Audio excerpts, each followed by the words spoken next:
Andre, I guess I'll start us off real quick. How's it feel, man? 5 in a row. When's that rank coming? Uh, definitely soon. Um, yeah, right now. I'm just happy. It was hard fought. Obviously, a good fight, a good test for me. I think that although it wasn't like the finish that I wanted, it wasn't the submission that I wanted. I continue to prove myself. I continue to prove that I have all the tools. I'm not just a submission expert. I can go the distance. I've proven that the last two fights.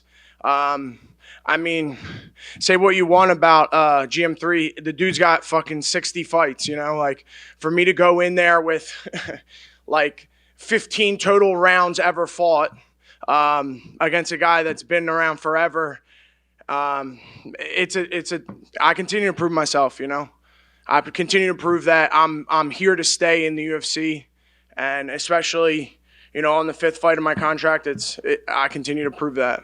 And were you nervous at all when you heard split decision? Yeah. I thought I very handedly won the first and second, but yeah, I don't know. I mean, I guess I only got a takedown with like 30 seconds left in the first, so I don't know. I don't know how you could possibly give him the first round, but yeah. And then as far as what's next, I mean, you've been calling out a certain someone. Yeah. Does everything still remain the same? I know you got to go talk to your camp and everything. Yeah. I mean, Bo can only run for so long, There's other guys, though, that I want in the meantime. I want to get in the cage as often as possible. I don't do well with long layoffs. I mean, it's been 8 months since I fought, and that wasn't the UFC's fault. They booked me, and I had to pull out with an injury, but nonetheless, I want to fight as often as possible. I do better when I'm active. Like, I don't do very well with long layoffs. And then last one for me, Andre, just with all the cameras here and all the eyes on you. The broadcast mentioned the Gracies representing Philadelphia. I just wanted to know if you could clarify who are the new gyms in charge of the city. Yeah, absolutely. So Team Taino, my coach Eddie Torres, John Marquez is Marquez MMA. That's our Philly gym. That's our home gym. And Webb Fitness is with Jonathan Webb. So those are the three gyms that I represent right now. Andre in the front right here. You said obviously you're always improving and learning in there. So I guess what are your biggest takeaways from this fight, from your performance? I think that first off, I want to be active. Like I don't like going through the jitters. If I fight once or twice a year, like I have to go through it again. But when I'm active, like I get in a rhythm and that feeling becomes familiar. I become really familiar with that feeling of competition, and that's when I do the best. That's when I do very well. In terms of the actual fight in there, obviously, Gerald came back pretty aggressive in that third round. Was that something that he did, or were you just tired in there? Did he do something that kind of threw you off? Yeah, I mean, I think that there was a lot. I did face some adversity in the fight. I don't remember exactly when, but I think at the end of the second or the beginning of the third, he did hit me with a shot that kind of rocked me. I think that was the first time I've ever been taken down, so that was a first, I was like on my back, like well, I've never been here before, so that was kind of a first, and especially being on my back late in a fight when I'm winded and tired, it's like, now we're fighting, so that was good. I think that was good experience for me. And you've always obviously famously said that you want the best grapplers in the division, not necessarily like obviously Bo's the big name, but Paul Craig also just joins the divisions. The name that you're eyeing. Yeah, we saw him earlier in the week. He's tall, but he looks like he's got some skinny legs. It would be a fun matchup for sure. Is there dates you want, because you want to stay active? Yeah. Is there a specific card or date or? Yeah, either the November card or December. Yeah. Andre right here. Andre right here in the middle. Yeah, what's up? You constantly talk about grapplers, and obviously you have a great background. Yeah. Gerald, he's kind of sneaky. He's got that craft the veterans have. Are you surprised how good he was on the ground? No. I mean, of course, he's got the most submissions in the division. He's got 50 fights. Like, no, I wasn't surprised at all. No. And to ask another Bo Nickal question. Yeah. Obviously, you guys both come from a high-level wrestling background. Yeah. Is it personal? Because it seems a little personal. I think not like personal. It was personal. When he said like, oh, no one's got 10% of my grappling, like that's when I was like, that's weird. And then everyone was saying, nobody wants to fight Bo Nickal. And I'm like, what are we talking about here? Like I've asked for him 3 times. And so it was, but now for me, it's always been I'm a grappler, and he's a Dan Hodge Trophy winner. So for me, that's like, dude, that's the Heisman of wrestling if you don't follow college wrestling. So that's something I want a piece of, you know? So it's personal to me.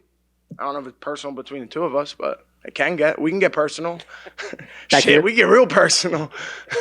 Back here, congratulations on the win. Fighting in Boston, would you say that because this crowd's been loud all week, would you say there's a fundamental difference between a Boston crowd as opposed to any other crowd that you fought in front of? I mean, I certainly don't prefer driving in the city. This place sucks to drive in, but the crowd was awesome. Like, everyone showed up early. Like, that means a lot to me. You know what I mean? They put me on these early prelims. And people were still here, you know, so I love that. I want to fight in front of crowds. You know, that's what I got into this sport. I want the bright lights, and I'm born to be a star. Like, I know that. So I want to fight in front of as many people as possible. Awesome. And talking about your wrestling background, and just a philosophical question. If you could name one wrestler that you wish you could train, possibly get into the sport, I mean, whether it be the Magic Man, maybe Gable Stevenson, is there any wrestler you would want to see make the transition to mixed martial arts? Yeah, I love Gable Stevenson. Like, if not just because you said that name, but like, I personally in my lifetime have never seen a better heavyweight. You know, I didn't really get to watch Kurt Angle a lot, but in my time, he's the way he chases the back leg on his reshots is like, I'm a big fan of Gable Stevenson. Cool. Thank you very much. Andre, you're far left over here. Yes, sir. You talked about, congratulations, you taled about overcoming adversity. Yeah. I mean, it wasn't just the fight 5 years ago, the overdose. You shouldn't be here.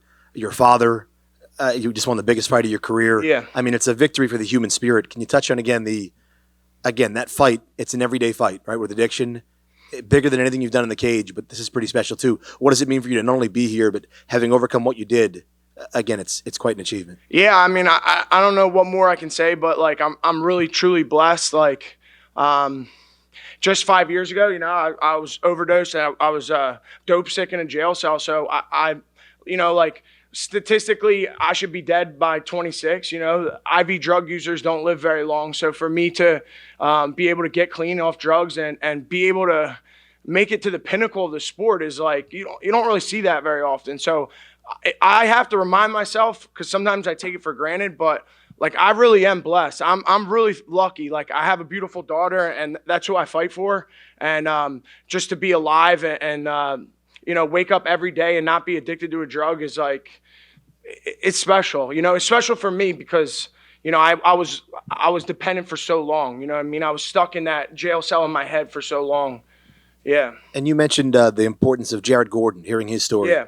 I mean, it's humbling to think someone could hear yours and want to change too. Yeah, absolutely. And look, I mean, I don't tell my story because like I want to use it to get anywhere. Like, I say it because I feel it's like an obligation. You know what I mean? Because I heard Jared's story and it helped me. Like, you know, I don't want my daughter to know I was a drug addict. You know what I mean? Like, I'm not proud of that. You know what I mean? But I do think that, you know, hopefully maybe there is a kid out there struggling that hears it and can draw some sort of inspiration from it, like I did from Jared.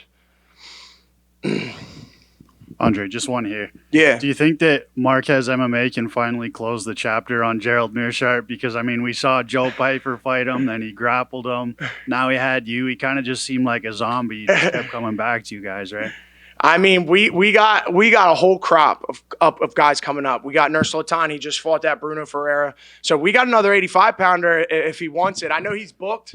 Meerschaert's booked right now, but dude, we got a lot of studs coming up in Philly. Like, Philly MMA, we're on the up and coming. We have the best record of any team in the UFC by far. Look at the numbers. Like, we're blowing every team out of the water right now.